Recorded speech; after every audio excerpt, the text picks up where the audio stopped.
आऊज़ु बिल्लाहि मिनश्शैतानिर्रजीम बिस्मिल्लाहिर्रहमानिर्रहीम अल्लाहुम्मा सल्लि अला सय्यदिना मौलाना मुहम्मदिन व अला आलिहि व सहबिहि व बारिक वसल्लम। तमाम तारीफ़ें रब्बुल इज़्ज़त की हैं जो तमाम जहानों को पालने वाला है, जिसकी तमाम जहानों में बादशाहत है, जो हर चीज़ का हकीकी मालिक है। मैं हूँ हकीम आमिर शहजाद डस्का पाकिस्तान से। जितने भी मेरे दोस्त अहबाब मेरे यूट्यूब चैनल हकीम आमिर शहजाद डस्का पर नए हैं, वो चैनल को सब्सक्राइब जरूर किया करें। नाज़रीन इकराम, आज एक हमारे इलाके के मशहूर सन्यासी से आपकी मुलाकात कराते हैं। बड़ी मुश्किल से आज मैंने बड़ी मुश्किल से इनको तलाश किया है, और चूँकि ये काफ़ी मसरूफ़ तरीन इंसान हैं और ये ख़ास तौर पर ग़िज़ाई इलाज के बड़े माहिर हैं, तो इनसे बात करते हैं और इनसे ख़ास एक क़ुव्वत बा का नुस्खा जो कि ग़िज़ाई नुस्खा है, ये एक शख्स ने इनकी बहुत तारीफ़ की एक दिन मेरे सामने, और मुझे फरमाने लगे कि क़ुव्वत बा जो है बिल्कुल ख़त्म हो चुकी थी। तो मैं सन्यासी साहब से मिला और उनसे मैंने अर्ज़ की कि मुझे कोई ख़ास नुस्खा जो है वो अता करें। तो उन्होंने एक मुझे ग़िज़ाई नुस्खा अता किया, जिससे मेरी ताकत, मर्दाना ताकत बिल्कुल बहाल हो गई। आज उसी नुस्खे के मतलब पूछेंगे कि वो कौन सा नुस्खा था, तो किस तरह वो एक ग़िज़ाई नुस्खा है, और क्योंकि ये बिल्कुल सादा लोग हैं और सन्यासी लोग हैं, बड़ी हमारे इलाके में जानी पहचानी शख्सियत हैं। अस्सलाम वालेकुम जी। वालेकुम सलाम जी। बाबा जी, सब तो पहला तुम्हें दसना कि तुहाडा नाम की है? मेरा नाम मोहम्मद अरशद।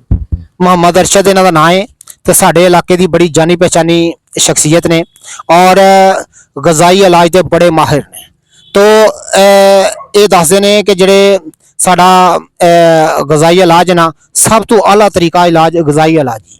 ये तो तमाम हुक्मा हजरात भी इस गल नूं मनदे ने, तस्लीम करदे ने कि सब तो जेह्ड़ा वधिया तरीका है इलाज मुआलजे दा, वो ग़िज़ाई इलाज है। अच्छा बाबा जी, मैनूं एक बंदे ने गल दसी सी तुहाडे मुतलक, को 2-3 महीने मैनूं पहला मिलिया, ते मैनूं उहने दस्सिया कि मैं क़ुव्वत बा जिहड़ी मेरी बिल्कुल खत्म हो चुकी सी। तो मैं तुहाडे मुतलक उन्हें दस्सिया कि मैं बाबा जी को गया, तो उन्हें मैनूं एक ग़िज़ाई नुस्खा जिहड़ा अता कीता, जिहदी वजह तो मेरी ताकत जिहड़ी बहाल हो गई। वो नुस्खा जरा दस्सिया जाए। बिस्मिल्लाह। लो जनाब, लेना है 1 अखरोट, एक अदद अखरोट, 1 अदद अखरोट लेना है। ठीक है। 10 दाने सौंगी दे लेने ने। 10 दाने सौंगी दे, हाँ जी। ठीक है। आधा किलो दुध लेना, ठीक है। ਉਹਨੂੰ काढ़ना, पा तो कम होइए। ठीक है। ਉਹ जनाब पहला वो विचों खा लेना, ठीक है।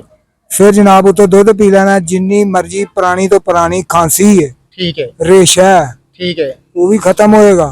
ठीक है। दूजा जनाब जेड़ा मरदा नमर्द है, ठीक है। सीधा नहीं हुंदा, ठीक है, यानी खुल के जिन्हें शहावत हाँ शहाबत नहीं आउंदी। इंशाअल्लाह सवेरे इंज होएगा जिवें 8 सालां दा बच्चा हुंदा। अच्छा, ये बाबा जी होना जरा नुस्खा तुहानूं दस रहे ने, मैं इहदी जरा वजाहत तुहाडे अगे करते हैं। बाबा जी ये फरमा रहे हैं कि 1 अदद आपने अखरोट लेना है बड़े वाला, उसके अंदर से तमाम मगज़ निकाल लेना है। अखरोट का मगज़ सालम जो है, यानी पूरे अखरोट का मगज़, और 10 अदद जो किशमिश है, यानी 10 अदद किशमिश के दाने, सौंगी के दाने जो हैं, तो देसी जो है, उसके लेकर दोनों चीज़ें आधा किलो दूध में डाल दें और उसको हल्की आंच पर चूल्हे पे रख दें। यही फरमाया ना? जी जी। उसको हल्की आंच पर चूल्हे पे रख दें, इतना पकाएं कि दूध जो है वो आधा रह जाए। उसको हस्बे जाकर मीठा डालना है। हाँ जी, मठा दिया। हाँ, हस्बे जाकर अगर आप मीठा डालना चाहे तो डाल सकते हैं। उसको चूल्हे से उतार कर नीचे रख दें। जब वो नीम गर्म रह जाए तो उसमें वो तमाम मगजियात और सौंगी निकाल कर जो अखरोट का मगज़ है वो खा लें, ऊपर से वही दूध पी लें। तो इस नुस्खे से वो बता रहे हैं कि पुरानी से पुरानी खांसी, रेशा, बलगम दूर हो जाता है, और क़ुव्वत बा इस कदर जोश मारती है कि जिस तरह बदमस्त हाथी मारता है। ये ग़िज़ाई इलाज के बड़े माहिर हैं। तो बाबा जी मोहम्मद अरशद साहब, इनसे मैंने आपका तारुफ कराया है छोटी सी वीडियो में। जितने भी मेरे दोस्त अहबाब मेरी वीडियो को पजीराई देते हैं, उनका बहुत बहुत शुक्रिया। अल्लाह हाफिज़।